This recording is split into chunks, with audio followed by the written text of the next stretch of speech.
এই ভিডিওর শুরুতেই বলে দিচ্ছি, আপনারা এই ভিডিওতে যা শুনবেন তা নিউট্রাল মাইন্ডে শুনবেন।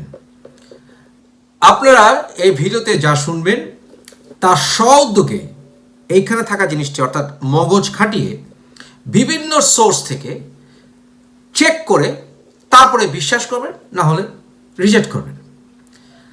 আমি এই ভিডিওতে যা বলবো সেই বিষয়ে যথেষ্ট পড়াশোনা করার চেষ্টা করেছি। ইবনে ইসহাক, এছাড়া ওয়েস্টার্ন স্কলারদের বিভিন্ন বই অথবা ইসলামিক বিভিন্ন সোর্স আমি ঘাটিয়েছি। আমার কাছে এই বিষয়ে যথেষ্ট বই আছে, অনলাইনে আছে, অফলাইনে আছে, পিডিএফ আছে, প্রিন্টেড আছে, অনেক আছে।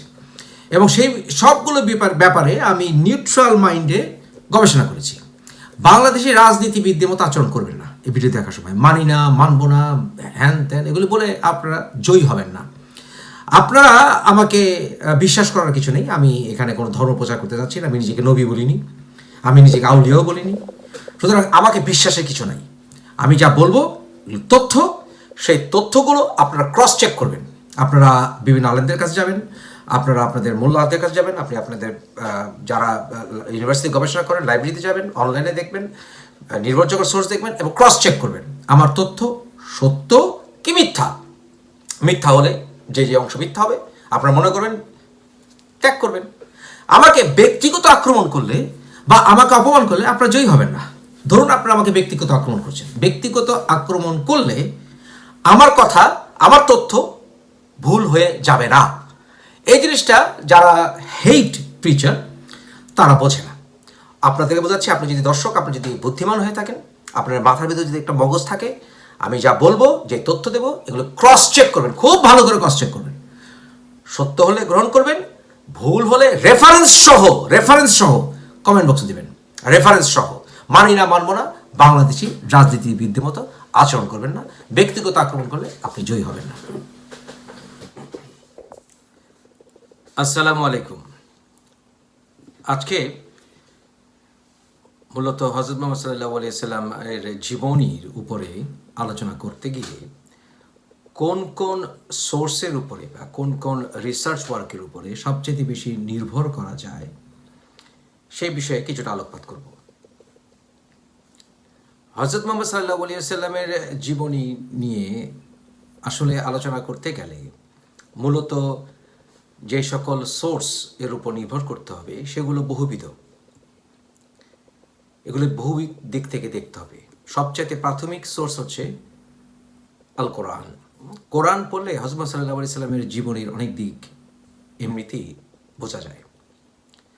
বিশেষ করে কোরআনের রেভেলেশনের টাইমলাইনের যে ক্রোনোলজিক্যাল অর্ডার, অর্থাৎ কোন সূরার পরে কোন সূরা এসছে, অথবা এমনকি কোন আয়াতে পরে কোন আয়াত এসছে, এগুলো যতখানি সম্ভব যদি রিসার্চ করে বোঝা যায়, তাহলে হযরত মুহাম্মদ সাল্লাল্লাহু আলাইহি সাল্লামের জীবনের কতগুলো মৌলিক দিক উপলব্ধি করা যাবে।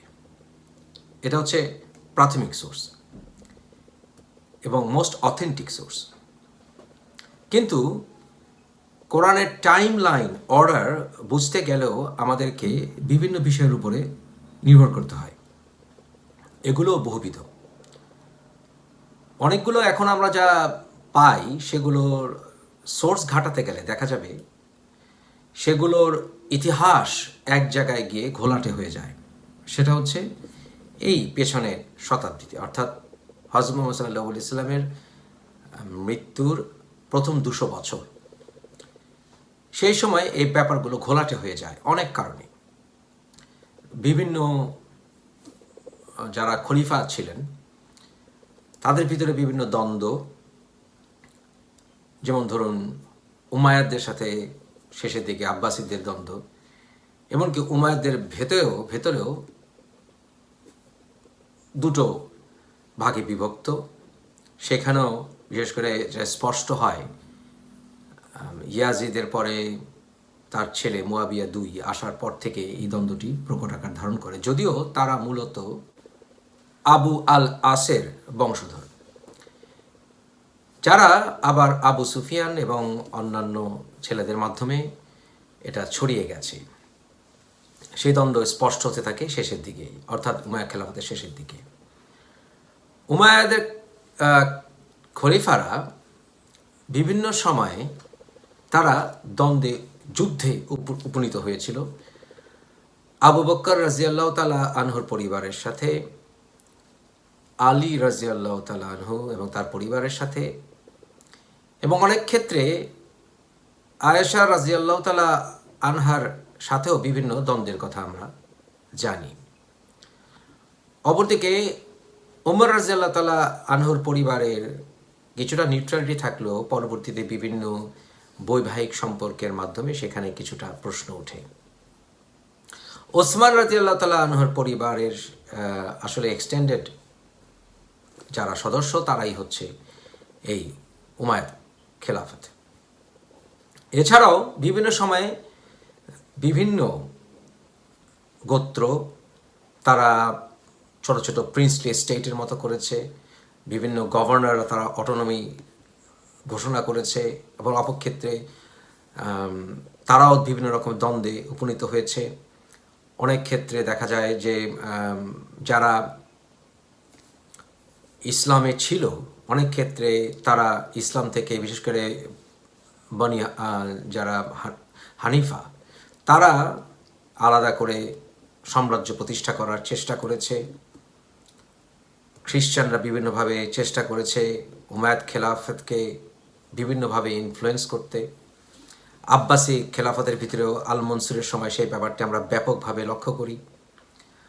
আপনাদেরকে আগে আমি ভিডিওতে বলেছি যে উমাইয়া খেলাফতের ভেতরে কালবিরের ব্যাপক প্রভাব, যারা খ্রিস্টান বংশোদ্ভূত এবং যারা তাদের যথেষ্ট প্রভাব, সাংস্কৃতিক প্রভাব সেখানে ছিল। অনেক ক্ষেত্রে আমরা আরবের সংস্কৃতি পুনরুদ্ধারের একটি প্রক্রিয়া, যা ইসলাম এসে পরিশোধিত করেছিল, তা আবার পুনরায় ফিরে আনার জন্য একটি প্রক্রিয়া আমরা লক্ষ্য করি। বিশেষ করে মুসাইলামার ভেতরে যারা অনুসারী ছিল তারা, মুসাইলামার অনুসারীরা, অবক্ষেত্রে সাজারের অনুসারীরা যে সেটা আছে, সে আবার ছিল মুসাইলামার স্ত্রী, সেও একজন নায়িকায় পরিণত হয়েছিল। নায়িকা বলা কি ঠিক হবে কি না, নায়ক, যাই হোক, হোয়াট এভার ইট ইজ, সেনাপতিতে পরিণত হয়েছিল। সে নিজস্ব একটা বাহিনী গঠন করেছিল 4000 বাহিনী নিয়ে। তারাও আবার নিজস্ব কালচারের মুভমেন্টে জড়িয়ে গিয়েছিল। বিভিন্নভাবে ইসলামের ইতিহাসে প্রভাব বিস্তার করেছে বিভিন্ন সম্প্রদায়, যার থেকে প্রকৃত ইতিহাস বের করা বেশ দুরূহ। বিভিন্ন সময় বিভিন্ন কবিরা তারা বিভিন্ন কবিতা লিখে তারা সংঘর্ষের সৃষ্টি করেছে। তাই সেই সময় কবিদেরকেও অনেকটা বন্ধু অথবা শত্রু হিসেবে দেখা হতো, কারণ আরব সমাজে কবিতার ব্যাপক প্রভাব ছিল। তারা কবিতা এতই ভালোবাসতো এবং মুখস্থ করাকে এতই ভালোবাসতো যে এটাকে তারা অনেক ক্ষেত্রে অস্ত্র হিসেবে ব্যবহার করত। অনেক সময় অতিরঞ্জিত কবিতা পাওয়া গেছে অনেক কবিদের মাঝে। অনেক কবিরা নিপীড়নের শিকার হয়েছে, অনেকে পুরস্কৃত হয়েছে রাজনৈতিক স্বার্থে। কিন্তু এই কবিতাগুলোর সমস্যা হচ্ছে, এই কবিতাগুলোতে কোনো ডেট, মান্থ, মাস এগুলো স্পষ্ট থাকতো না, বা স্থানের নামও অনেক ক্ষেত্রে স্পষ্ট হতো না। তারিখ, সন এগুলো উল্লেখ না করা আরবের কবিতার তৎকালীন একটি দিক, যা আমরা বিভিন্নভাবে আরবের বিভিন্ন সাহিত্যে আমরা দেখতে পাই। তাই সেখান থেকে স্পষ্ট তারিখ, বিভিন্ন সন তারিখ বের করা মুশকিল। কোরআনেও আমরা স্পষ্ট কোনো সন তারিখ দেখতে পাই না। অতএব এই কবিদের বিভিন্ন লেখা থেকে আপনারা স্পষ্টত কিছু বুঝতে পারবেন, অন্তত ক্ষণ, সময় ইত্যাদির ক্ষেত্রে। হযরত সাল্লাল্লাহু আলাইহি সাল্লাম, ফর এক্সাম্পল, উদাহরণ দিচ্ছি আপনাদেরকে, যে উনি এক্স্যাক্টলি কবে উনি মক্কা থেকে মদিনায় গিয়েছিলেন, এই বিষয়টি দেখবেন বুখারীতেও বিভিন্ন রকমের সন তারিখ দেওয়া হচ্ছে। এবং সেটা যদি আপনি কবিতার ভিতরে খুঁজে বেড়াতে চান, তাহলে আপনি সেখানেও কোনো স্পষ্ট সন তারিখ খুঁজে পাবেন না। হযরত মুহাম্মদ সাল্লাল্লাহু আলাইহি ওয়াসাল্লামের জীবনী লেখা অথবা সিরা, যেটাকে সহজ অর্থে বলা হয়, সেটা কবে শুরু হয়েছিল সেটার ব্যাপারে আলোকপাত করতে গেলে আমরা যা দেখি যে মূলত দুইটা সোর্সের উপরে নির্ভর করতে হয়। একটি হচ্ছে ওরাল ট্রেডিশন দিয়ে সেটা মানুষ মুখে মুখে ছড়িয়েছে, এবং আরেকটি হচ্ছে লিখিত ডকুমেন্টারি এভিডেন্স। যারা মুখস্থ করত তাদেরকে লেখাপড়া জানার কোনো আবশ্যকতা ছিল না, তাদের স্কলার হওয়ার কোনো আবশ্যকতা ছিল না। এরকম মুখস্থ করে হযরত সাল্লাল্লাহু আলাইহি ওয়াসাল্লামের জীবনী মনে রাখার অনেক প্রচেষ্টা নেওয়া হয়েছিল, অনেকেই মুখস্থ করত, কিন্তু হাদিস সংরক্ষণের ব্যাপারে উদ্যোগ নেওয়া হলেও হাদিসের চাইতে স্পেসিফিক্যালি তার বায়োগ্রাফি বা জীবনী রক্ষার ক্ষেত্রে উদ্যোগী হননি খলিফারা আনটিল যতক্ষণ না পর্যন্ত আল মনসুরের সময় এলো। আল মনসুর 754 থেকে 775 খ্রিস্টাব্দ পর্যন্ত উমাইয়াদের খলিফা ছিল। আল মনসুর সে এসেই ইবন ইসহাকের নামটি আপনারা অনেকবার শুনেছেন। ইবন ইসহাককে মূলত দায়িত্ব দিল হযরত সাল্লাল্লাহু আলাইহি ওয়াসাল্লামের জীবনী লেখার জন্য। তবে আপনারা নিশ্চয়ই জানেন যে এই খলিফা আল মনসুর প্রখ্যাত ইসলামিক জুরিস্টদের উপরে কীরকম অত্যাচার তারা সে করেছিল। উদাহরণস্বরূপ আল মনসুর ইমাম আবু হানিফাকে জেলে দিয়েছিল, বন্দি করেছিল, এবং ইমাম আবু হানিফা উনি মৃত্যুবরণ করেছিলেন জেলে। ওনার উপরে যথেষ্ট অত্যাচার নিপীড়ন করেছে এই আল মনসুর। জাফর আল সাদিক রহমতুল্লাহ আলাইহি ওনার উপরেও বিভিন্ন রকমের হ্যারাসমেন্ট করেছে, বিভিন্ন রকম হয়রানি করেছে এই আল মনসুর। আল মনসুর সে ইমাম মালিকের উপরেও বিভিন্ন রকমের নিপীড়ন করেছে। ইমাম মালিককে সে তার মুয়াত্তা লেখার ইনস্ট্রাকশন দিয়েছিল এই আল মনসুর, কিন্তু আল মনসুরকে এই আল মনসুরকে কোনো রকম রেসপেক্ট সম্মান দেখিয়েছেন বলে ইমাম মালিক প্রমাণ নেই। বরঞ্চ আল মনসুরের গভর্নর মদিনাতে, যেখানে ইমাম মালিক পড়াতেন, ওনার ইসলাম শিক্ষার স্কুল চালাতেন, সেখানে সেই গভর্নর ইমাম মালিককে চাপকিয়েছেন বলে ইতিহাসে বিভিন্ন সোর্স থেকে আমরা জানতে পারি। ইমাম শাফি যখন ইমাম মালিকের কাছ থেকে শিখতে চেয়েছিলেন, তখন ইমাম মালিকের স্কুলে ভর্তি হওয়া খুব ডিফিকাল্ট ছিল। ইমাম শাফি সেখানকার গভর্নরের চিঠি নিয়ে ইমাম মালিকের কাছে দিলে ইমাম মালিক সেই চিঠিকে কোনো পাত্তাও দেননি। উনি বরঞ্চ ইমাম শাফিকে তার অন্য যোগ্যতা দেখে, তার মেধার যোগ্যতা দেখে তাকে ছাত্রত্ব দিয়েছিলেন। তাকে দেখা যাচ্ছে শাসক শ্রেণীদের সাথে সখ্যতা ছিল না প্রকৃত ইমামদের, কিন্তু ওনাদের কাছ থেকে কোনো সম্মান না পেলেও আল মনসুর কিন্তু অপরদিকে সবচেয়ে প্রসিদ্ধ বায়োগ্রাফার হযরত মুহাম্মদ সাল্লাল্লাহু আলাইহি ওয়াসাল্লামের জীবনীর প্রসিদ্ধ ইবন ইসহাক, যাকে ভুলক্রমে ধরা হয় সবচেয়ে পুরনো একজন বায়োগ্রাফার বা জীবনী লেখক সাল্লাল্লাহু আলাইহি ওয়াসাল্লামের, সেই ইবন ইসহাককে কিন্তু রাষ্ট্রীয় সম্মানে তাকে শিক্ষক হিসাবে নিযুক্ত করা হয়েছিল। যেই ইবন ইসহাকের দায়িত্ব স্বভাবতই সেই সময় হযরত মুহাম্মদ সাল্লাল্লাহু আলাইহি ওয়াসাল্লামের জীবনী শেখানোর পড়েছিল, এবং সেই ইবন ইসহাক এই আল মনসুরের পরিবার সহ বিভিন্ন পরিবারের উচ্চতর পরিবারের সদস্যদের এবং সাধারণ মানুষদের মাঝে হযরত মুহাম্মদ সাল্লাল্লাহু আলাইহি ওয়াসাল্লামের জীবনীকে ছড়িয়ে দেওয়ার একটি প্রক্রিয়া হাতে নিয়েছিল। তাও দেখতেই পাচ্ছেন কন্ট্রাডিকশনটি কোন জায়গায়। অর্থাৎ তাই ইবন ইসহাককে এই কারণেও গ্রহণ করা যাচ্ছে না।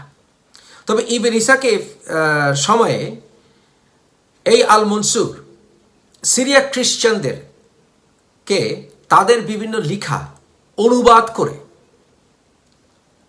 মুসলিম সমাজে ছড়িয়ে দেওয়ার দায়িত্ব দেওয়া হয়েছিল এবং অনেক গ্রিক ফিলসফি আল মনসুরের সময় অনুবাদ করে আরবিতে তা মুসলমানের ভিতরে ছড়িয়ে দেওয়া হচ্ছিল। অর্থাৎ ইবন ইসাক, খ্রিস্টান স্কলাররা সবাই মুসলিম সমাজের ভেতরে খ্রিস্টীয় বিভিন্ন রকমের বিশ্বাস আকিদা ছড়িয়ে দেওয়ার কাজে ন্যস্ত ছিল। তাই ইবন ইসাক কোনো মতেই নির্ভরযোগ্য হতে পারে না। তবে ইবন ইসাকে ফিরে আসবো, চলুন এর আগে সবচেয়ে প্রাচীনতম জীবনী হযরত ইসলাম কোথা থেকে পাওয়া যায় সেই বিষয়ে একটু দেখি। সাল ইবেন আবি হাতমা নামক একজন সাহাবার নাম পাওয়া যায়। মুসলিম হয়ে জন্মগ্রহণ করেছে, অর্থাৎ মুসলিম পরিবারে জন্মগ্রহণ করেছিলেন। তা জন্মগ্রহণ করেছেন তখন ইসলাম অলরেডি এসেছে, অর্থাৎ হযরত সাল্লাল্লাহু আলাইহি ওয়াসাল্লাম প্রচার করছেন। সেটা হচ্ছে 610 খ্রিস্টাব্দে। আপনারা জানেন যে হযরত সাল্লাল্লাহু নবুয়ত পান, অর্থাৎ 610-এর পরে ওনার জন্ম হয়েছে। এবং আরেকটি বিষয় কনফার্ম হওয়া গেছে, মুয়াবিয়ার জীবদ্দশায় জীবিত ছিলেন। এবং আরেকটি বিষয় নিশ্চিত হওয়া যায় যে অনেক দীর্ঘ জীবন বেঁচেছিলেন। তবে আমরা জানি আনাস ইবনে মালিক রাদিয়াল্লাহু তাআলা আনহু উনি 100-র উপরে জীবিত ছিলেন। আরও দু একজন সাহাবার আমরা নাম পাই যারা 100 বয়সের বেশি হায়াত ওনারা পেয়েছিলেন। তবে ওনাকে যদি আমরা অ্যাভারেজে 100 ধরে নিই, যে ওনার মানে আলহামদুলিল্লাহ অনেক উনি আয়ু পেয়েছিলেন, তাও উনি বেশ ইয়াং বয়সের ছিলেন।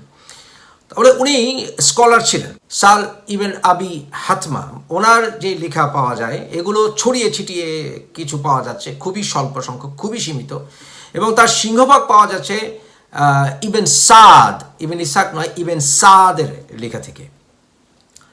ইবেন সাদের লেখাতে কিছু কিছু আপনারা ছিটাফোটা ওনার লেখা পাবেন, তাও ব্যাপক কিছু নয়। আল বালাধুরি নামক একজন গবেষকের কাছ থেকে পাওয়া যায় ওনার কিছু লেখা, অর্থাৎ এই সাল এর কিছু লেখা। কিন্তু সেটা হচ্ছে 9th খ্রিস্টাব্দ, অর্থাৎ এই সাল রাদিয়াল্লাহু তাআলা আনহুর লেখার কিছুটা রেফারেন্স পাওয়া যাচ্ছে তারও মৃত্যুর প্রায় 200 বছরের পরে। আল বালাধুরির লেখা থেকে কিছুটা পাওয়া যাচ্ছে সাল রাদিয়াল্লাহু তাআলা আনহুর যে সিরার অ্যাটেম্প্ট সেখান থেকে। এবং সিরার যে অংশটি পাওয়া যাচ্ছে তাও পাওয়া যাচ্ছে মধ্যেখানে প্রচুর গ্যাপ। এবং এই বালাধুরি উনি মৃত্যুবরণ করেছিলেন 892 খ্রিস্টাব্দে, অর্থাৎ এই সাল রাদিয়াল্লাহু তাআলা আনহুর মৃত্যুর 250 বছর পরে মারা গেছিলেন, তাই এটা নির্ভরযোগ্যতা নেই। ইবেন সাদ উনি মৃত্যুবরণ করেছিলেন 784 খ্রিস্টাব্দে, অর্থাৎ সাল রাদিয়াল্লাহু তাআলা আনহুর মৃত্যুর প্রায় 60-65 বছর পরে ওনার মৃত্যু হয়েছিল। এই ইবেন সাদের লেখাতে ওনার তাকাবাতে কিছু সামান্য রেফারেন্স পাওয়া যাচ্ছে এই সাল রাদিয়াল্লাহু তাআলা আনহু থেকে। ওনার যে লিখেছিলেন উনি হযরত সাল্লাল্লাহু আলাইহি ওয়াসাল্লামের জীবনী, তা থেকে অতি সামান্যই পাওয়া যাচ্ছে। হাদিস এবং এখন আপনাদেরকে বুঝতে হবে হাদিস এবং এই সিরার মধ্যে মূল পার্থক্যটি কি। সিরা হচ্ছে মূলত বায়োগ্রাফি। সিরা বুঝতে হলে আপনাদেরকে সায়ের শব্দটির অর্থ বুঝতে হবে। সায়ের শব্দটি আরবিতে অর্থ হচ্ছে হাঁটা, এবং সিরা অর্থ হচ্ছে কেউ কিভাবে হাঁটে সেটাকে বোঝা হচ্ছে সিরা, অর্থাৎ এটাকে ওরা বায়োগ্রাফি হিসাবে দেখে নেওয়া হয়। তবে আরেকটি ব্যাপক ব্যবহৃত শব্দ সেটা হচ্ছে মাগাজি।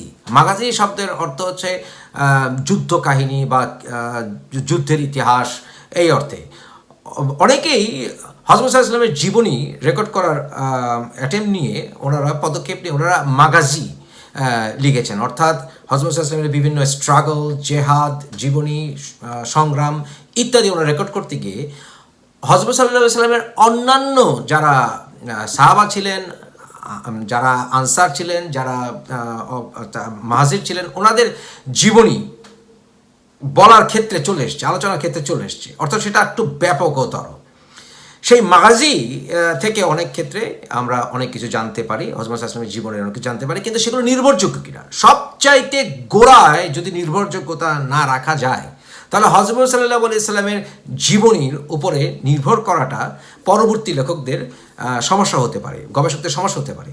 এবং তাই অনেক ক্ষেত্রে দেখেছি আমরা পরবর্তী গবেষকরা সবচাইতে আগের যে সকল সিরা যারা উদ্যোগ নিয়েছেন তাদের ভেতরে কন্ট্রাডিকশন দেখেছেন, স্ববিরোধিতা দেখেছেন, কোরআনের প্রিন্সিপালের বিরুদ্ধে দেখেছেন এগুলো লেখাজোখা, এবং সেগুলো বুঝতে হলে যা বললাম আপনাদেরকে সেই সময় শাসকদের প্রভাবও আপনাদেরকে বুঝতে হবে। কারণ বিভিন্ন সময় শাসকরা তাদের নিজস্ব উদ্দেশ্যে, রাষ্ট্র শাসনের উদ্দেশ্যে, এবং অনেক ক্ষেত্রে খ্রিশ্চান ইনফ্লুয়েন্সকে ইসলামের ইতিহাসে এবং আকিদায় ঢুকিয়ে দেওয়ার জন্য তাদের চয়েস মতো তারা বিভিন্ন গবেষকদেরকে এই সকল সিরার কাজে লাগিয়েছেন। উদাহরণস্বরূপ আপনাদেরকে ইবন ইসহাকের নামটি উল্লেখ করলাম। ইবন সাদের লেখা থেকে আমরা সাল রাদিয়াল্লাহু তাআলার কিছু তাকাবাদ থেকে কিছু আমরা রেফারেন্স পাই সাল রাদিয়াল্লাহু তাআলার বিভিন্ন সিরার যে বর্ণনা। কিন্তু এখানে একটি ব্যাপক ঝামেলা রয়ে গেছে, কারণ ইবন সাদের বা ইবনে সাদের জন্ম হয়েছিল 784 খ্রিস্টাব্দে তার জন্ম হয়েছিল এবং 845 খ্রিস্টাব্দে ওনার মৃত্যু হয়েছিল। এবং ইবন সাদের ভিতরে একটা ব্যাপক গ্যাপ আমরা দেখতে পাচ্ছি, কারণ ইবন সাদ জন্ম হওয়ার পরে বড় হয়েছেন, বড় হয়ে উনি লিখার অ্যাটেম্প নিয়েছেন, ম্যাসিভ গ্যাপ। তাই ইবন সাদের রেফারেন্সের উপরে নির্ভরযোগ্যতা রাখা যাচ্ছে না, কারণ ওনার লেখা অর্থাৎ সালেদের লেখার খুব সামান্যই ডকুমেন্টারি এভিডেন্স ইবন সাদের কাছে ছিল বলে আমরা প্রমাণ পাই, এবং তাই খুব সামান্য রেফারেন্স সেখানে এসছে। এবং এর ভিতরে আপনারা জানেন 713 থেকে শুরু করে পরবর্তী সময় 784 এই সময়টা পর্যন্ত আমরা জানি যে উমাইয়াদ খেলাফতের ভিতরে বিভিন্ন রকমের গণ্ডগোল, আভ্যন্তরীণ গণ্ডগোল, এছাড়া আব্বাসীদের সাথে গণ্ডগোল, বিভিন্ন খলিফাদের সাথে গণ্ডগোল ইত্যাদি বিভিন্ন ভয়ঙ্কর সিচুয়েশনের ভিতরে তখন মানুষ যেতে হয়েছিল। এছাড়া আমরা উদাহরণস্বরূপ পাই যে অনেকে যারা হাদিস লিখেছিলেন মানুষ তারা তাদের হাদিসকে বিকৃত করতে পারে, এই কারণে ওনারা অনেক সময় জানিয়ে পর্যন্ত ফেলেছেন তাদের হাদিস সংগ্রহ। আয়েশা রাদিয়াল্লাহু তাআলা আনহুর হাদিসের অ্যাটেম্প নিতে আমরা দেখেছি উমাইয়াদ খেলাফতের সময়, এবং আমরা এও জানি যে আয়েশা রাদিয়াল্লাহু জীবনের শেষের দিকে উমাইয়াদ খেলাফতের সময় বিশেষ করে আমরা জানি যে মুয়াবিয়ার ব্যাপারেও কিছু প্রশ্ন আছে। আয়েশা রাদিয়াল্লাহু তার প্রতি তার যে সকল ব্যবহার সেই ব্যাপারে প্রশ্ন আছে, সেই ব্যাপারে না হয় ডিটেলস আলোচনা করব। কিন্তু দেখা যাচ্ছে যে এই হাদিস সংগ্রহের ক্ষেত্রেও ব্যাপক প্রভাব বিস্তার করেছিল উমাইয়াদ খেলাফত, পরবর্তীতে আব্বাসী খেলাফত। তাই ওই সময়টিতে অন্তত ওই ডেফিনেটলি ওই সময়টাতে অর্থাৎ 8th সেঞ্চুরিতে আমরা দেখেছি অনেক স্কলাররা বিভিন্নভাবে ওনারা অত্যাচার নিপীড়ন হয়েছেন, অনেক ক্ষেত্রে অনেক স্কলার মারা গেছেন। আমরা জানি আরওয়া ইবন জুবায়ের উনি 713 খ্রিস্টাব্দে মৃত্যুবরণ করেছিলেন এবং উনি ওনার অনেক লেখা উনি জ্বালিয়ে দিয়েছিলেন। আমরা জানি সানাতুল ফুকাহা নামে একটি বছর ছিল, সেটা ছিল 716 খ্রিস্টাব্দে। সেই সময় হঠাৎ করেই অনেকজন এক্সপার্ট বা স্কলার ওনারা মারা গিয়েছিলেন। অতএব সেক্ষেত্রেও আমরা একটি ব্যাপক ভ্যাকুয়াম সৃষ্টি দেখছি। একে তো বিভিন্ন রকমের স্কলারদের উপরে বিভিন্ন নিপীড়ন চলতো, এছাড়া বিভিন্ন হাদিসের অ্যাটেম্প্ট আমরা দেখেছি বিভিন্ন খলিফাদের যারা খ্রিস্টান দ্বারা প্রভাবিত ছিলেন, পরবর্তীতে আরও প্রভাব লক্ষ্য করেছে, যেটা কন্টিনিউ চলেছে সেই আল মনসুরি পিরিয়ডে আমরা দেখেছি। এরপরে তার ছেলে হারুন রশিদের সময়ে যারা কিনা বার্মাকিদ যার উপরে প্রভাব বিস্তার করেছিল, সেই বার্মাকিদটা ছিল বুদ্ধিস্ট স্কলার্স যারা আফগানিস্তান এবং ওই অঞ্চলের ছিল, এবং এই বার্মাকিদরা হারুন রশিদের উপরে ব্যাপক প্রভাব বিস্তার করেছিল আব্বাসী খেলাফতের সময়। অর্থাৎ এতগুলো আন ইসলামিক পিরিয়ডের ভিতর দিয়ে গেছে, যে ক্ষেত্রে স্কলার থেকে হযরত সাল্লাল্লাহু আলাইহি সাল্লামের জীবনী, সঠিক জীবনী মানুষের কাছে পৌঁছানো অত্যন্ত দুরূহ হয়ে দাঁড়িয়েছিল। তাই সাল রাদিয়াল্লাহু তাআলা আনহুর সবচেয়ে অরিজিনাল যেই বায়োগ্রাফি রচনার যে প্রচেষ্টা, সেটা আলটিমেটলি আমাদের কাছে পৌঁছেছে বলে আমি মনে করি না। এবং অন টপ অফ ইট সাল রাদিয়াল্লাহু তাআলার জীবনী, ওনার নিজের জীবনী সম্পর্কে খুব একটা বিশদ কিছু জানা যায় না, কারণ সাল ইবেন আবি হাতমা উনি কোনো বিখ্যাত সাহাবা ছিলেন না। সুতরাং ওনার বায়োগ্রাফি রচনাকে আমার নির্ভর করতে হবে, সেটার কোনো ভিত্তি আমি দেখি না। কিন্তু ওনার থেকে অনেকেই আবার নিয়েছেন পরবর্তীতে, বা ওনারা এই হাদিস, ওনারা যে সিরা লিখেছেন সেটা নির্ভরতা কোত্থেকে আসলো সেটাও আসলে বোঝা যাচ্ছে না। আরেকটি বিষয় হচ্ছে যে হযরত সাল্লাল্লাহু আলাইহি ওয়াসাল্লামের জীবনী পড়াটা অনেকেই ফারদ কিফায়া মনে করেন, অর্থাৎ এটা কম্পালসারি না, আপনি বাধ্যতামূলক নয় যে আপনি হজরত সাল্লাল্লাহু আলাইহি ওয়াসাল্লামের জীবনী জানবেন, কিন্তু আমি তা ব্যক্তিগতভাবে তা মনে করি না। আমি ব্যক্তিগতভাবে মনে করি হজরত সাল্লাল্লাহু আলাইহি ওয়াসাল্লামের জীবনী জানা এবং অ্যাটলিস্ট জানার চেষ্টা করা আমাদের জন্য এটা ফরজ। এবং কীভাবে? হজরত ইসলামের জীবনীর যে সকল ইঙ্গিত প্রথমে বললাম আলোচনার, যে আমরা যেগুলো কোরআনের বিভিন্ন সূরার আয়াত থেকে পাচ্ছি, তার সাথে মিলিয়ে সবচেয়ে নির্ভরযোগ্য যে সকল হাদিসগুলো, এবং সেই হাদিসগুলো যখন দেখব যে এটা চেইন একেবারে সানাদ আমরা একেবারে সবচেয়ে নির্ভরযোগ্য যে সকল সাহাবাদের কাছে পাচ্ছি, সেগুলি গ্রহণ করতে হবে। যে সকল সাহাবাদের নিজস্ব ব্যক্তিগত জীবন সম্বন্ধে আমরা যতক্ষণ সম্ভব চেষ্টা করবো তাদের ব্যক্তিগত জীবন জানার ক্ষেত্রে, এবং সেখান থেকে যখন আমরা নিব আরও স্পষ্ট হজরত সাল্লাল্লাহু আলাইহি ওয়াসাল্লামের জীবন সম্পর্কে জানা যাবে। এবং হজরত সাল্লাল্লাহু আলাইহি ওয়াসাল্লাম যেহেতু আমাদের নবী ছিলেন, ওনার আমাদের ধর্মীয় ইনস্ট্রাকশনগুলো ওনার যেগুলো, সেগুলোই আমাদের জানা হচ্ছে সবচেয়ে ইম্পর্টেন্ট। ওনারা অন্যান্য অনেক কিছু করেছেন যেটা হয়তো বা আমাদের জন্য এতটা ইম্পর্টেন্ট নাও হতে পারে। আবার ধরুন যেই সকল স্কলাররা হাদিস কালেকশনের চেষ্টা করেছেন, এবং চেষ্টা করতে গিয়ে ওনারা কোনো রকম রাজনৈতিক দলের চাপে প্রেশারে পড়ে ওনারা কোনো একটা নির্দিষ্ট সাহাবার দিকে ওনারা মনোযোগ দেননি, সেটা যদি আমরা প্রতিষ্ঠিত করতে পারি তাহলে সেই সকল হাদিস কালেকশনকে আমরা গ্রহণীয় করতে পারি। যেমন ধরুন, যদি দেখা যায় যে একজন অনেক দূরবর্তী সপ্তম লেভেলের স্ট্যাটাসের একজন সাহাবাকে অগ্রাধিকার দেওয়া হচ্ছে, কিন্তু প্রথম লেভেলের সাহাবা দেখা যাচ্ছে আরেক গোষ্ঠীর কাছে আছে বা আরেক দলের কাছে আছে, সেখান থেকে নেওয়া হচ্ছে না, কারণ তার শাসক সেই ক্ষেত্রে একটা বাধা সৃষ্টি করছে, বা তার শিক্ষকরা হাদিস কালেক্টরের শিক্ষকরা সেই ক্ষেত্রে বাধা সৃষ্টি করছে। তাই সেই ক্ষেত্রে হজরত মুহাম্মদ সাল্লাল্লাহু আলাইহি ওয়াসাল্লামের ওই হাদিস থেকে জীবনী বের করাও বেশ ডিফিকাল্ট হয়ে যায়। সেটাও আমাদেরকে হজরত সাল্লাল্লাহু আলাইহি ওয়াসাল্লামের জীবনী বোঝার ক্ষেত্রে আমাদের যথেষ্ট বাধা সৃষ্টি করে। বিভিন্নভাবে আমি দেখেছি যে হজরত সাল্লাল্লাহু আলাইহি ওয়াসাল্লামের জীবনীতে খ্রিশ্চান বিভিন্ন প্রভাব বা স্টোরি ঘটনা ঢুকিয়ে দেওয়ার একটি প্রচেষ্টা চালানো হয়েছিল, এবং সেটা চালিয়েছে মূলত যারা ওনার জীবনী লিখেছেন তাদেরকে অনেক ক্ষেত্রে জোরপূর্বক চালানো হয়েছে। যেমন ধরুন, আল মনসুর সে অসংখ্য ঘটনা সে লিপিবদ্ধ করেছে, এবং তার ব্যক্তিগত জীবনটা আমাদের দেখা প্রয়োজন। এবং তাই অন্তত ইবনে ইসহাককে কোনো মতেই গ্রহণযোগ্য নয়, কারণ ইবনে ইসহাক, যা বললাম আপনাদেরকে, সে প্রচুর প্রভাবিত হয়েছিল খ্রিশ্চান স্কলারিজম যারা আল মনসুর দ্বারা। সেই আল মনসুর আবার খ্রিশ্চান স্কলারদেরকে বিভিন্নভাবে মুসলিম সমাজে সে ঢুকিয়ে দিয়েছিল তাদের লেখা। অতএব ইবনে ইসহাককে কোনো মতে সেই হিসাবে গ্রহণযোগ্য নয়। ইবনে ইসহাকের যারা পূর্বসূরি তাদেরকেও চলুন আমরা একটু গবেষণা করে দেখি। সাল তো বললাম, আরও দেখে আছে কিনা। সাঈদ ইবনে মুসাইয়েবের নামটি বলতেই হয়। সাঈদ ইবনে মুসাইয়েব উনি একজন গ্রেট স্কলার ছিলেন। সাঈদ ইবনে মুসাইয়েব উনি কখনো শাসকের সাথে উনি কম্প্রোমাইজ করেননি। সাঈদ ইবনে মুসাইয়েবের উপরে যথেষ্ট অত্যাচার নিপীড়ন করেছিল উমাইয়াদ খেলাফত। উমাইয়াদ খেলাফতের সেই আব্দুল মালিক সে চেয়েছিল যে সাঈদ ইবনে মুসাইয়েবের মেয়েকে তার ছেলের সাথে বিয়ে দিতে, অর্থাৎ হিশাম এর সাথে বিয়ে দিতে। সাঈদ ইবনে মুসাইয়েব বিয়ে করেছিলেন আবু হুরায়রা রাদিয়াল্লাহু আনহুর মেয়েকে, এবং সেই ঘরে একটি কন্যা সন্তান জন্মেছিল। যে কন্যা সন্তানকে বিয়ে করাতে চেয়েছিলেন সেই উমাইয়াদ খলিফা আব্দুল মালিক তার ছেলের সাথে, কিন্তু সেটা প্রত্যাখ্যান করেছিলেন সাঈদ ইবনে মুসাইয়েব। সাঈদ ইবনে মুসাইয়েবের উপরে বিভিন্ন অত্যাচার নিপীড়ন নেমে আসে। সেই সময় গভর্নর, সেই উমাইয়াদ খেলাফতের গভর্নর তাকে চাপকিয়েছিল এবং জোরপূর্বক তাকে বশ্যতা স্বীকার করাতে চেয়েছিল, যা উনি কখনোই মানেননি।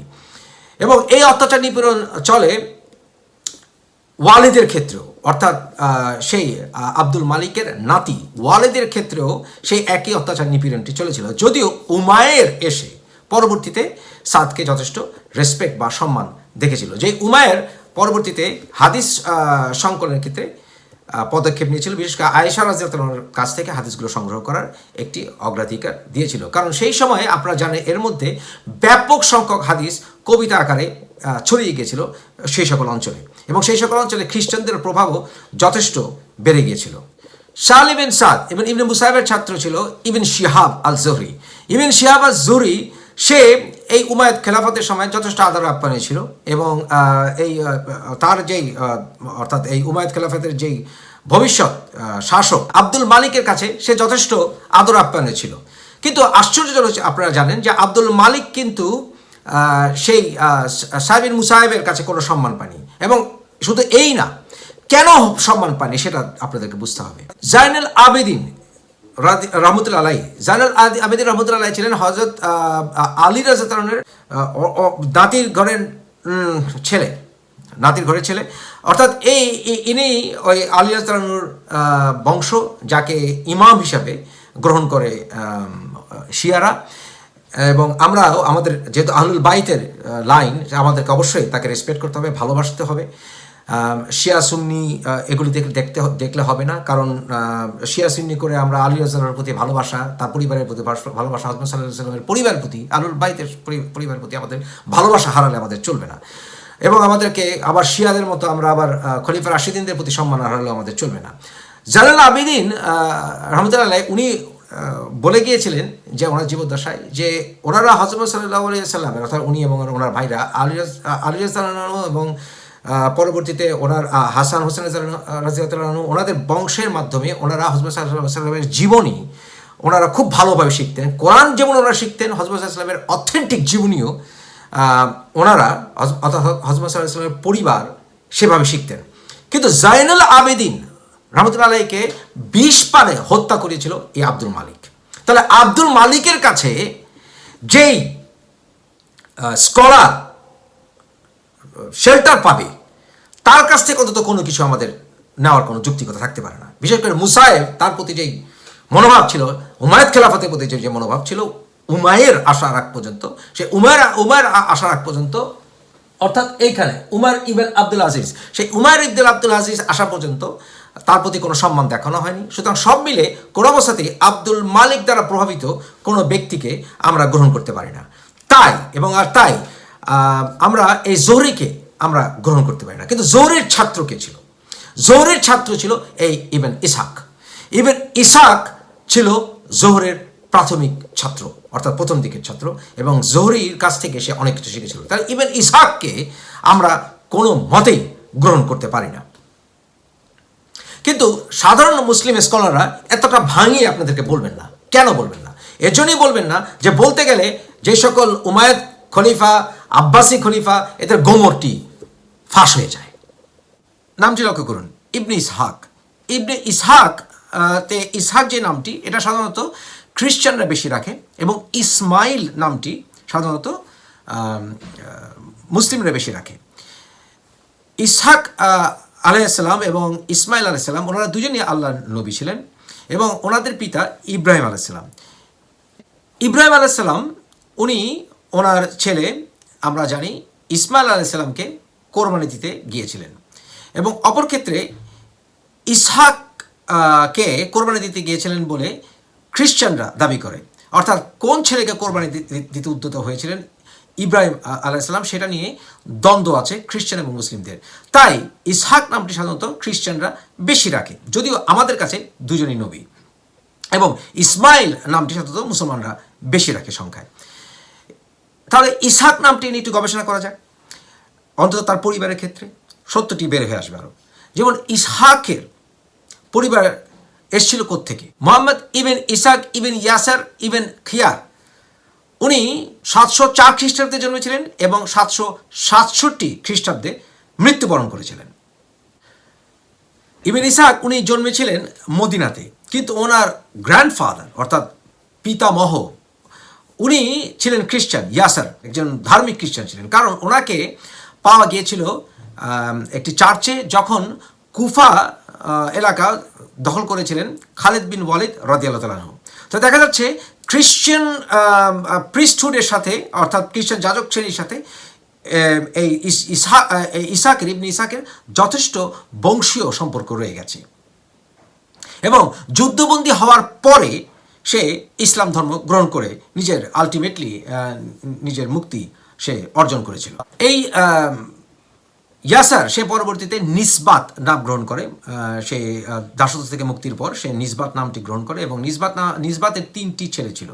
এই 3জন ছেলের সবাই তারা খাবার প্রচার করত, অর্থাৎ বিভিন্ন লোক মুখে যে লোক গাথা এগুলো তারা মুখস্থ করে এগুলি সে প্রচার করে যেত। এবং সেই অঞ্চলে আপনাদের আগেই বললাম, কুফা অঞ্চলে ব্যাপক সংখ্যক খ্রিস্টানরা সেখানে অলরেডি ছড়িয়ে গেছিল এবং বিভিন্ন সেই উমায়াদ খেলাফতের অধীনে তারা বিভিন্ন পর্যায়ে এবং পরবর্তীতে আব্বাসের খেলাফতের সময় বিভিন্ন খ্রিশ্চান যে সকল ধর্মগ্রন্থ বা যে সকল বিষয় ছিল সেগুলো তারা ব্যাপকভাবে প্রচার করত।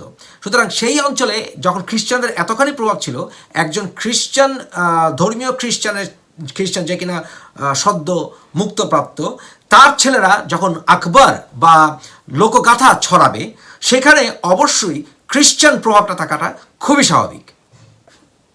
ইবনে ইসহাকের বাবা ইসহাক উনি বিয়ে করেছিলেন আরেকজন মাওলার মেয়েকে। মাওলা অর্থে বোঝায় তাকেই যারা কিনা দাসত্ব থেকে মুক্ত হয়ে ফ্রি মানুষ হয়, তাদেরকে মাওলা বলা হয়, এবং সেও ছিল আরেক দাস মুক্ত প্রাপ্ত মানুষের মেয়ে।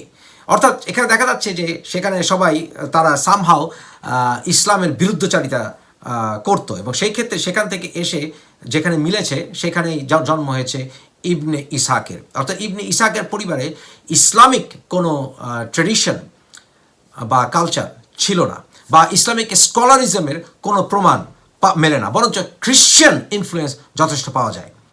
ইবনে ইসহাকের অল্প বয়সের জীবন সম্পর্কে খুব একটা কিছু জানা যায় না, বরঞ্চ ধারণা করা হয় সেও তার বাপদাদার মতো ওই আকবর বা লোকগাথা মুখস্থ করে বেড়াতো, যেখানে যা পেতে এগুলো মুখস্থ করে বেড়াতো এবং সেটা মানুষের কাছে ছড়াতো। ইবনে ইসহাক ছিল শোয়েব আল জোহরির ছাত্র, যে শোয়েব আল জোহরি যথেষ্ট সমাদৃত ছিল আব্দুল মালিকের কাছে, যে আব্দুল মালিক আমরা বললাম জাইনুল আবেদিন রহমতুল্লাহ আলাইহির মৃত্যুর পেছনে যে দায়ী ছিল। অতএব এই ইবনে ইসহাক বা জোহরি ওনারা কেউ নির্ভরযোগ্য ছিল না, হতেই পারে না। ইমাম আবু হানিফা উনি 699 খ্রিস্টাব্দে জন্মে 767 খ্রিস্টাব্দে মৃত্যুবরণ করেছিলেন, অর্থাৎ ইবনে ইসহাকের সমসাময়িক ধরা যেতে পারে। কিন্তু ইমাম আবু হানিফা ইবনে ইসহাককে গ্রহণ করার প্রশ্নই ওঠে না, কারণ আপনারা জানেন যে আল মনসুরের দরবারে শেষ পর্যন্ত ইবনে ইসহাক খুব আদর আপ্যায়ন ছিল। সেই আল মনসুর ইমাম আবু হানিফার উপর যথেষ্ট নিপীড়ন চালিয়েছিল। ইমাম মালিক 715 খ্রিস্টাব্দে জন্মেছিলেন এবং ইমাম মালিক উনি 796 খ্রিস্টাব্দে মৃত্যুবরণ করেছিলেন। ইমাম মালিক ইবনে ইসহাককে গ্রহণ করেননি, তার সমসাময়িক আরও ছিল। ইমাম শাফি রহমতুল্লাহ আলাইহি উনি 767 খ্রিস্টাব্দে জন্মে 820 খ্রিস্টাব্দে মৃত্যুবরণ করেছিলেন, অর্থাৎ ইবনে ইসহাকের পরবর্তী জেনারেশন ওনাকে ধরা যেতে পারে, কিন্তু ইবনে ইসহাককে উনিও সমর্থন করেননি। ইমাম আহমেদ ইবনে হাম্বল উনি 780 খ্রিস্টাব্দে জন্মে 855 খ্রিস্টাব্দে মৃত্যুবরণ করেছিলেন। আহমেদ ইবনে হাম্বলও ওনাকে গ্রহণ করেনি। এনারা সবাই ইবনে ইসহাকের বিরুদ্ধে মূল যে অ্যালিগেশনটা ছিল সেটা হচ্ছে উনি খ্রিশ্চান ইহুদি প্রভাবিত একজন লেখক ছিলেন। ইবনে ইসহাক উনি একসময় বিতাড়িত হয়েছিলেন মদিনা থেকে। ইবনে ইসহাক উনি হিশাম রহমতুল্লাহ আলাইহির উদ্ধৃতি, ওনার মেয়ের উদ্ধৃতি দিয়ে একটি হাদিস বর্ণনা করতে গিয়ে বা একটি ঘটনা বর্ণনা করতে গিয়ে মিথ্যার আশ্রয় নিয়েছিলেন বলে অনেকেই দাবি করছেন। এছাড়া ইমাম মালিক রহমতুল্লাহ আলাইহি উনি ইবনে ইসহাককে মিথ্যুক বলেছিলেন, মিথ্যাবাদী। এই ইবনে ইসহাক সে 760 থেকে 763 খ্রিস্টাব্দে সে তার মূল এই বায়োগ্রাফি হযরত মুহাম্মদ সাল্লাল্লাহু আলাইহি ওয়াসাল্লামের জীবনের উপরে সিরাতুল রাসূলুল্লাহ সে লিখে, এবং তাই যেহেতু সে তখন সম্পূর্ণ সেই খলিফার অধীনে থাকতো, আদর আপ্যায়নে থাকতো, তাই তাকে কোনোভাবেই গ্রহণযোগ্য বলা যায় না।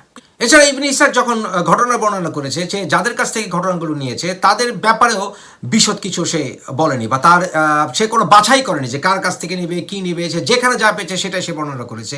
কবিতা সংগ্রহের ক্ষেত্রে, সব কিছু সংগ্রহের ক্ষেত্রে সে আসলে কোনো বাছ বিচার করেনি। এই জন্য ইবনে হিশাম তার সবচাইতে বড় কালেক্টর, বা তার লেখাকে সবচাইতে বেশি সংগ্রহ করার চেষ্টা করেছিল পরবর্তী জেনারেশন ইবনে হিশাম তার লেখাকে গ্রহণযোগ্য মনে করেনি অনেক ক্ষেত্রে, এবং তার লেখার ব্যাপক অংশ সে ফেলে দিয়েছিল। এই জন্যই যে ইবনে ইসহাকের বর্ণনায় যথেষ্ট জঘন্য বর্ণনা ছিল, এবং যেই বর্ণনাগুলো কখনোই হযরত মুহাম্মদ সাল্লাল্লাহু আলাইহি ওয়াসাল্লামের চরিত্র অন্যান্য হাদিসের সঙ্গে সম্পৃক্ততা নেই। যেমন ধরুন কবি আসমাকে হত্যা করার বিষয়টি, এটা একমাত্র আপনারা ইবনে ইসহাকে পাবেন, অন্য কোথাও পাবেন না। সুতরাং বিভিন্ন রকমের যে চরম অ্যাট্রোসিটি, হযরত মুহাম্মদ সাল্লাল্লাহু আলাইহি ওয়াসাল্লামের আস্তাগফিরুল্লাহ, যে চরম যে বর্বরতার যে সকল পরিচয় পাওয়া যায়, সেগুলো আপনারা এই ইবনে ইসাকের লেখা থেকে পাবেন, এবং যার সাথে অন্যান্য হাদিস বা অন্যান্য বায়োগ্রাফারদের কোনো মিলই পাবেন না আপনারা। তাই একে নির্ভরযোগ্যতা রাখার কোনো অর্থই হতে পারে না। এবং এটাও প্রমাণিত যে বিভিন্নভাবে সুচারুভাবে খ্রিশ্চানিটিকে বা খ্রিশ্চান ধর্মকে আর সবচাইতে বেটার ধর্ম হিসেবে প্রকাশ করার বা পরিচয় করিয়ে দেওয়ার মানুষের কাছে এটা একটা সুরভি সন্ধি বলে মনে করি। এবং ইসাক সে বরঞ্চ খ্রিশ্চান যাজক শ্রেণীর সে একজন প্রভাবিত বা একজন চর ছিল বলে আমার বিশ্বাস করার যথেষ্ট কারণ আছে। তাই ইবনে ইসাককে কোনো মতেই একজন ইসলামিক স্কলার হিসেবে গ্রহণ করা যায় না। পশ্চিমা লেখক অ্যালফ্রেড গিলমোর সেও ইবনে ইসাক নিয়ে অনেক গবেষণা করেছিল, এবং তার বইয়ের 35 এবং 36 নম্বর পৃষ্ঠায়ও আপনারা দেখবেন যে তার পক্ষে বা বিপক্ষে যুক্তি আছে। কিছু খ্রিস্টান যাজক শ্রেণী ইবনে ইসাককে খুব পছন্দ করে এবং রিলায়েবল বলে প্রকাশ করতে চায়, এবং তার যথেষ্ট কারণ আছে। আপনারা এখন আলোচনা এই পর্যন্ত তাই নিশ্চয়ই বুঝেছেন। ইবনে ইসাকের ছাত্র আল বাক্কালের কিছু কাজে ইবনে ইসাকের রেফারেন্স পাওয়া যায়, কিন্তু ইবনে ইসাকের অরিজিনাল লেখা আপনারা খুঁজেই পাবেন না। এবং এই আল বাক্কালের লেখা থেকে স্পষ্ট কোনো ধারণা আসলে ইবনে ইসাকের লেখার উপরে পাওয়া যায় না। ইবনে ইসাকের ছাত্রী সালামার কাছ থেকে কিছু পাওয়া যায়, কিন্তু সেটাও দেখা যায় যে অন্যান্য সোর্স থেকে যেখানে ইবনে ইসাককে পাওয়া যাচ্ছে তার সাথে প্রচণ্ড কন্ট্রাডিক্টরি। তাই দেখা যাচ্ছে যে অনেকেই বলেন যে ইবনে ইসাক নিজে কিছু লিখে না যাননি, বরঞ্চ ওনার এই সকল মাগাজি থেকে যে সকল লেখার উদ্ধৃতি দেওয়া হয় সেগুলো আসলে খুব একটা নির্ভরযোগ্য নয়।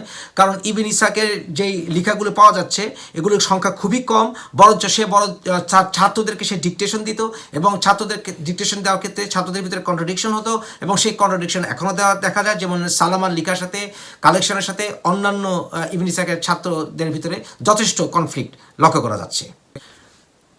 তাবারি উনি ইবনে ইসাকের বহু পর এসছেন, এবং তাবারি জন্ম ছিল 838 খ্রিস্টাব্দে এবং মৃত্যু হয়েছিল 923 খ্রিস্টাব্দে। তাবারিও যথেষ্ট সমালোচনা করেছেন এই ইবনে ইসাকের লেখার। কারণ তাবারি বলতে চেয়েছেন যে ইবনে ইসাকের ব্যাপার উনি যখন যেই চ্যাপ্টারটি লিখেছেন সেখানে উনি ইন্ট্রোডাকশনেই উনি বলেছেন যে ইবনে ইসাকের উপরে এর জন্য নির্ভরশীলতা রাখা যায় না যেহেতু ইবনে ইসহাক যাদের কাছ থেকে বর্ণনা শুনেছেন তারা স্বচক্ষে এই সকল ঘটনা দেখেছেন বলে যে একটি সনদ থাকা উচিত বা একটা চেইন থাকা উচিত, সেটা ইবনে ইসহাকের লেখা থেকে সেই নির্ভরতাটা পাওয়া যায় না। তাই ইবনে ইসহাককে আসলে নির্ভরযোগ্য বলা যায় না। ইবনে ইসহাকের ছাত্র ইউনুস বিন বুখায়ের, তার ছাত্র ইবন আল আতির, তার কাছ থেকে আমরা ইবনে ইসহাকের কিছু ছিঁড়াফাটা পেতে পারি, এবং সেই ছিঁড়াফাটার কপি পাওয়া যায় ফেজের কারাইন মসজিদে, অর্থাৎ ফেজ ইউনিভার্সিটি অফ ফেজের যে মসজিদ আছে সেই মসজিদে কিছুটা সংরক্ষিত আকারে পাওয়া যায় এই নাতি ছাত্রের কাছ থেকে। সুতরাং সেগুলোর ক্ষেত্রেও যথেষ্ট কন্ট্রাডিকশন রয়ে গেছে। হারুন বিন ইসা ইবনে ইসহাকের আরেক ছাত্র, তার ছাত্র হলো ইবন সাদ, এবং সেখানেও অনেক এডিটেড কপি ইবন সাদের কাছে পৌঁছেছে। আল বাক্কাই আরেক ছাত্র ইবনে ইসহাকের, এই আল বাক্কাইয়ের কাছ থেকে লেখা পেয়েছিলেন বলে ইবনে হিসাবের দাবি, এবং ইবনে হিসাবের যে লেখাটা সেখানে সে ক্রিটিক্যাল অ্যানালিসিস করেছে ইবনে ইসহাকের লেখার। কিন্তু আল বাক্কাইয়ের কাছ থেকে যে ইবনে ইসহাক যা পেয়েছেন সেটার অরিজিনাল কপি নাই। অর্থাৎ ইবনে হিসাম যে আল বাক্কাইয়ের কাছ থেকে কি পেয়েছিল অরিজিনাল কপি তার কোনো প্রমাণ নেই, কারণ সেই কপিটি এক্সিস্ট করে না। অর্থাৎ ইবনে হিসামের যে ক্রিটিক্যাল অ্যানালিসিস অফ ইবনে ইসহাক সেটাও আমরা নির্ভরতা রাখতে পারি না, কারণ ইবনে হিসামের কাছে সেই 250 বছর পরে আল বাক্কাইয়ের কাছ থেকে উনি কি পেয়েছিলেন সে অরিজিনাল কম্পাইলেশনটাও আমাদের কাছে নেই, কারণ আল বাক্কাইয়ের অরিজিনাল লেখা এখন কারো কাছে ডকুমেন্ট আকারে নেই। আলফ্রেড গিলমোরের উদ্যোগে আমরা যেই লেখাটি আমরা এখন পাই 1955 খ্রিস্টাব্দে যেটা বই আকারে পাবলিশ করা হয়েছে, সেই আলফ্রেড গিলমোরের লেখা মূলত ইবনে তাবারি এবং ইবনে হিসামের একটি সম্মিলিত প্রচেষ্টা, যেটার উপরে নির্ভরযোগ্যতা থাকার কোনো কারণই নেই, কারণ সেটা যে ভিত্তি সেই ভিত্তিটি আসলে গলতপূর্ণ। এবং সর্বোপরি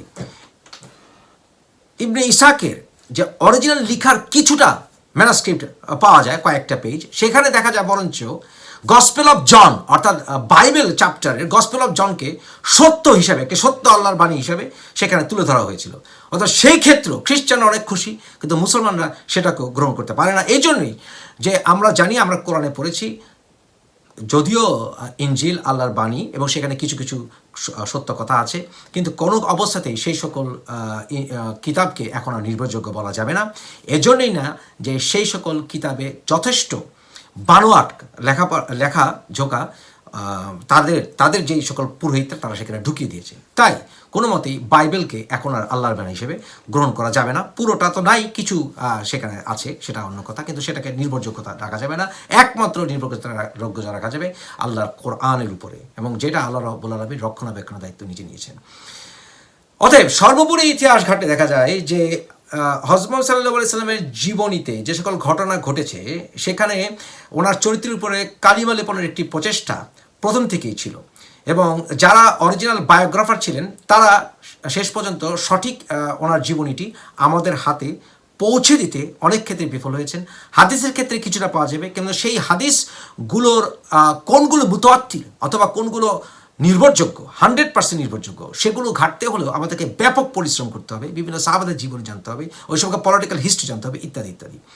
পরবর্তী ক্ষেত্রে অর্থাৎ গত 100 বছরে আমরা বিভিন্ন প্রচেষ্টা দেখেছি যে হযরত সাল্লাল্লাহু আলাইহি সাল্লামের জীবনী এবং হিস্টোগ্রাফি, বায়োগ্রাফি ইত্যাদি জানার ক্ষেত্রে ওরিয়েন্টালিস্ট যে সকল স্কলার অর্থাৎ পশ্চিমা স্কলারগুলো তারা যথেষ্ট উদ্যোগ নিয়েছে, এবং সেই উদ্যোগের ব্যাপারে ইনশাআল্লাহ পরবর্তী পর্বে আপনাদেরকে বলব। এছাড়া আলী দাশতি যে একজন ইরানিয়ান লেখক, তার ব্যাপারে বলবো, এবং সে কীভাবে ব্রিটিশদের দ্বারা প্রভাবিত ছিল, এবং সে কীভাবে ব্রিটিশের স্পাইয়ের কাজ করেছে, এবং কীভাবে সে ব্রিটিশ সেই সময়ের অ্যাম্বাসেডরকে সে তার কপি দিয়েছিল বইয়ের ট্রান্সলেট করার জন্য। সে সকল ব্যাপারে ইনশাআল্লাহ এর পরবর্তী সেগমেন্টে আলোচনা করব। এই মাগাজি আলোচনা করতে গিয়ে আরেকটি নাম উল্লেখ করতে হয়, এবং তার নাম হচ্ছে আল ওয়াকিদি। আল ওয়াকিদি 747 খ্রিস্টাব্দে জন্মে 823 খ্রিস্টাব্দে মৃত্যুবরণ করেছিলেন। আল ওয়াকিদি উনি যুদ্ধের ব্যাপারে বিভিন্ন ঘটনা উনি লিখে গেছেন, এবং হযরত মুহাম্মদ সাল্লাল্লাহু আলাইহি সাল্লামের মদিনা জীবনের কিছু ঘটনা উনি ওনার লেখায় লিপিবদ্ধ করার চেষ্টা করেছেন। তবে আল ওয়াকিদিও নির্ভরযোগ্য নয়। কেন নির্ভরযোগ্য নয়? কারণ আল ওয়াকিদি ইবন ইসহাকের উপরে ব্যাপকভাবে নির্ভর করেছেন। আল ওয়াকিদির ফাতা আস-শাম, যেটা কিনা হযরত সাল্লাল্লাহু আলাইহি ওয়াসাল্লামের কাল্পনিক একটি যুদ্ধের ব্যাপারে অর্থাৎ সিরিয়া অভিযান ইত্যাদি ব্যাপারে উনি কাল্পনিক অনেক ঘটনা ওখানে বর্ণনা করেছেন, তাই আল ওয়াকিদিও নির্ভরযোগ্য নন। আল ওয়াকিদির ব্যাপক সমালোচনা করেছেন বর্তমান দিনে যারা স্কলার, যারা বিভিন্ন রিসোর্স থেকে কম্পেয়ার করে হযরত সাল্লাল্লাহু আলাইহি ওয়াসাল্লামের জীবনী ব্যাখ্যা করেছেন, তারা এনাকে নির্ভরযোগ্য মনে করেননি। ইবন সাদকেও নির্ভরযোগ্য বলা যাবে না, কারণ বর্তমানে অনেক স্কলার মনে করেন যে উনি ব্যাপকভাবে শিয়া দ্বারা প্রভাবিত ছিলেন। ওনার বিভিন্ন ঘটনা বর্ণনায় শিয়া স্কলারদের একটি প্রভাব লক্ষ্য করা যায়। তাই ইবন সাদকেও আসলে সুন্নিরা তেমন নির্ভরতা রাখতে পারেন না। তাই এই সকল স্কলারদের জীবনী গ্রন্থ রচনার ক্ষেত্রে হযরত সাল্লাল্লাহু আলাইহি ওয়াসাল্লামের জীবনী আলোচনা করার ক্ষেত্রে কোনো না কোনো রাজনৈতিক প্রভাব প্রত্যক্ষ এবং পরোক্ষভাবে লক্ষ্য করা যায়। এবং তখনকার দিনে যে সকল খলিফারা ছিল, তারা বেশিরভাগ খলিফারাই তাদের বিভিন্ন রাজ্য শাসনকে তারা নিয়ন্ত্রিত করার জন্য তারা বিভিন্ন রকমের ঘটনা বর্ণনার ক্ষেত্রে বিভিন্ন স্কলারদেরকে ব্যবহার করেছে, কবিদেরকে ব্যবহার করেছে, এবং যত রাষ্ট্রযন্ত্রকে যত শক্ত করা যায়, যত বেশি কঠোর আইন করা যায়, যত মানুষের মুক্ত চিন্তাকে হত্যা করা যায়, যত হযরত সাল্লাল্লাহু আলাইহি সাল্লামকে বর্বর হিসেবে প্রমাণ করা যায় এবং সেই সকল বর্বরতাকে ইসলামিক করা যায়, তত বেশি তাদের রাজ্য শাসন সুবিধা হয় এবং তারা সাধারণ মানুষদেরকে তত বেশি নিয়ন্ত্রিত করতে পারে, স্কলারদেরকে নিয়ন্ত্রিত করতে পারে, যারা মুক্ত চিন্তা করবে ইসলামকে নিয়ে তাদেরকে নিয়ন্ত্রিত করা যেতে পারে। এই একটি প্রক্রিয়া ইসলামের প্রথম দিক থেকে হযরত মুহাম্মদ সাল্লাল্লাহু আলাইহি ওয়াসাল্লামের মৃত্যুর পর থেকেই এটা শুরু হয়ে যায় এবং সেই জন্য ইসলামিক স্কলারদেরকে ব্যাপক অত্যাচার নিপীড়ন সহ্য করতে হয়েছিল। এবং যারা এই সকল রাজাদের অর্থাৎ খলিফাদের যারা শাসন মেনে নিয়েছিল এবং তাদের সাথে যারা তাল মিলিয়েছিল, তাদের কাছ থেকে কোনো কিছুই কোনোভাবেই গ্রহণ করা যায় না। এর ভিতরে মাত্র 2-1 খলিফার কথা বলা যেতে পারে, যাদের শাসনামলে তুলনামূলকভাবে শান্তি বিরাজমান ছিল, বিভিন্ন স্কলাররা সম্মান পেয়েছেন। কিন্তু সেই সকল স্কলারদের ক্ষেত্রেও প্রশ্ন আসে এর জন্যই যে তারা আবার সবচেয়ে প্রমিনেন্ট যে সকল ইসলামিক স্কলার ছিল তাদের ভিতরে অনেক ক্ষেত্রেই তারা দ্বিমত পোষণ করেছেন। এর ভিতরে আবু ইউসুফের নাম বলা যেতে পারে। আবু ইউসুফ তাছাড়া হারুন রশিদের সময়ে ব্যাপক আপনারা লক্ষ্য করবেন যে তারা সেই সময়ে অমুসলিমদের প্রভাব ব্যাপক ছিল, যেমন বার্মাকির বুদ্ধিস্টের ব্যাপক প্রভাব ছিল, যে ব্যাপারটি বুঝতে পেরেছিলেন হারুন রশিদ তার জীবদ্দশার একেবারে শেষের দিকে। আরেকজন প্রসিদ্ধ মাগাজি লেখক ছিলেন আবাদ বিন উতমান, যিনি হযরত ওসমান রাদিয়াল্লাহু তাআলা আনহুর একজন ছেলে ছিলেন। কিন্তু উনি বায়োগ্রাফি রচনার ক্ষেত্রে ওনাটা গ্রহণযোগ্য হবে না, এই জন্যই যে উনি আয়েশা রাদিয়াল্লাহু তাআলা আনহার ক্যাম্পে ছিলেন আলী রাদিয়াল্লাহু তাআলা আনহুর যুদ্ধের ব্যাপারে, অর্থাৎ উনিও একটি সামরিক বাহিনীর সাথে যুক্ত ছিলেন। তাই যেহেতু উনি একটি রাজ্য শাসন এবং একটি শাসনযন্ত্রের সাথে যুক্ত ছিলেন, পরোক্ষভাবে হলেও বা প্রত্যক্ষভাবে হলেও, আমরা দেখা যাচ্ছে যে এই ধরনের স্কলারদের কাছ থেকে আমরা কোনো কিছু গ্রহণ করতে পারি না। এছাড়া তুলসী এবং অন্যান্য প্রখ্যাত স্কলারদের মতে ওনার লেখাগুলিও আমরা পেয়েছি আবি উতমান ইবেন ইয়াহিয়া নামক আরেকজন ডিসক্রিট বা খুব একটা বেশি জানা যায় না তার মাধ্যমে, অর্থাৎ এই জন্য এনার কাছ থেকেও আসলে মাগাজি গ্রহণ করা যায় না। এছাড়া এই 200 বছরে অনেক স্কলার এসেছেন যারা হাদিস সংগ্রহ করার চেষ্টা করেছেন, যারা মাগাজি সংগ্রহ করার চেষ্টা করেছেন, কিন্তু এই সকল ঘটনা আলোচনার ক্ষেত্রে যেহেতু বিশেষ করে মাগাজি লেখার ক্ষেত্রে যেহেতু রাজনীতি এসে গেছে, অন্যান্য হযরত মুহাম্মদ সাল্লাল্লাহু আলাইহি ওয়াসাল্লামের সাহাবাদের বিষয় এসে গেছে, এবং সেখানে আসলে প্রকৃতি ইতিহাস আর রচনা করা সম্ভব হয়নি।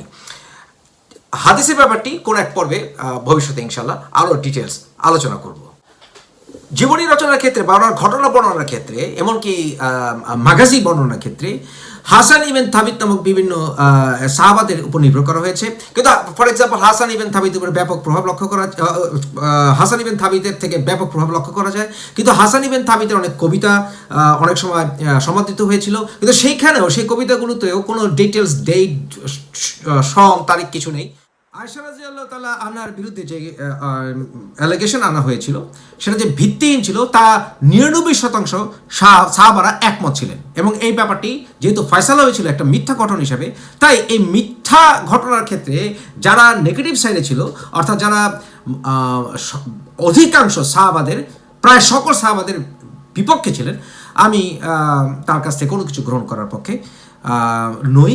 কারণ বিভিন্ন ঘটনায় ভালোভাবে পুঙ্খানুপুঙ্খভাবে নিউট্রালি পরীক্ষা করে দেখা যায় আয়েশা রাদিয়াল্লাহু তাআলা আনহার বিরুদ্ধে যে সকল নালিশ ছিল সেটা ছিল সম্পূর্ণ একটি ষড়যন্ত্র, বিশেষ করে মুনাফিকদের ষড়যন্ত্র, আব্দুল্লাহ ইবনে উবাইয়ের ষড়যন্ত্র, এবং তাই আমি হাসান ইবনে থাবিতের কাছ থেকে কোনো কিছু গ্রহণের পক্ষপাতী নই। এবং আপনার এটা যদি আপনি শিয়া সুন্নি উর্দু উঠে আপনারা এটা পরীক্ষা করেন, তাও আপনি আমার সাথে একমত হবেন। জুবাইর বিন আওয়াম এর নাম জানা যায় আরেকজন জীবন বৃত্তান্ত লেখক বা মাগাজি বিশেষ করে লেখক হিসেবে, কিন্তু ওনার কাছ থেকে নেওয়া সম্ভব নয়। কেন নয়? কারণ উনি রাশিদুন খেলাফতের একজন কমান্ডার ছিলেন, তাই উনি সরাসরি যুদ্ধে অংশ নিয়েছেন, উনি সরাসরি একটা পক্ষের উনি সমর্থক ছিলেন, এবং সক্রিয় সেই মানে সেই অংশের বা দুই দিকে যখন যুদ্ধ হচ্ছে একটি অংশের উনি সমর্থক ছিলেন। যেন স্কলাররা যখন সরাসরি কোনো একটি রাজ্য শাসন শ্রেণীর বা শাসক গোষ্ঠীর সক্ষতা নেবে বা অংশ নেবে, তাদের কাছ থেকে আসলে কোনো কিছু নেওয়াটা পক্ষপাতী আমি নই। আল জুবায়ের উনি ওসমান রাদিয়াল্লাহু তাআলা আনহুর জীবদ্দশা পর্যন্ত উনি নিউট্রাল ভূমিকা পালন করেছেন। ওনার কাছ থেকে বেশ কিছু হাদিস পাওয়া গেছে, কিন্তু ওনার বর্ণনার ক্ষেত্রে নির্ভরযোগ্যতা হারাতে হবে যখন আলী রাদিয়াল্লাহু তাআলা ক্ষমতায় এলেন, কারণ আলী রাদিয়াল্লাহু তাআলা ক্ষমতায় আসার পরেই ওনার নিউট্রালিটি আর সেখানে থাকে না। উনি ইসলামের প্রথম দিকের একজন সাহাবা ছিলেন, তাই সেই ক্ষেত্রে উনি যথেষ্ট রেসপেক্টেড, কিন্তু ওনার লেখা শেষ পর্যন্ত আমাদের হাতে পৌঁছেছে কিনা সেটা আসলে প্রশ্নবিদ্ধ। কারণ ওনার হাদিসগুলোর নির্ভরতা ভবিষ্যতে আমরা আলোচনা করব, তবে হাদিসগুলো গ্রহণযোগ্য হলেও সেটা হযরত সাল্লাল্লাহু আলাইহি সাল্লামের জীবনীর অতি সামান্য কিছু বিষয় আমরা জানতে পারি। হযরত সাল্লাল্লাহু আলাইহি সাল্লামের একজন সাহাবার নাম ছিল মুনাবে ইবনে কামিল। উনি হযরত মুহাম্মদ সাল্লাল্লাহু আলাইহি ওয়াসাল্লামের জীবদ্দশায় উনি ইসলাম ধর্ম গ্রহণ করেছিলেন। উনি ইয়েমেন অঞ্চল থেকে এসেছিলেন। আপনারা জানেন ইয়েমেন অঞ্চলে তখন আপনাদের আগে একটি ভিডিওতে বলেছি তখন যথেষ্ট পরিমাণে ইহুদিরা বসবাস করত, এবং ওনার ব্যাকগ্রাউন্ড বলা হচ্ছে উনি পার্সিয়ান ব্যাকগ্রাউন্ডের ছিলেন। পার্সিয়ান ব্যাকগ্রাউন্ডের আরও অনেকে ওই সময় এসেছিলেন। আপনারা জানেন সালমান ফার্সি রাদিয়াল্লাহু তাআলা আনহুর নাম জানেন। ওনার দুজন ছেলে ছিল, ওয়াহাব ইবনে মুনাবিহ, হাম্মাম ইবনে মুনাবিহ।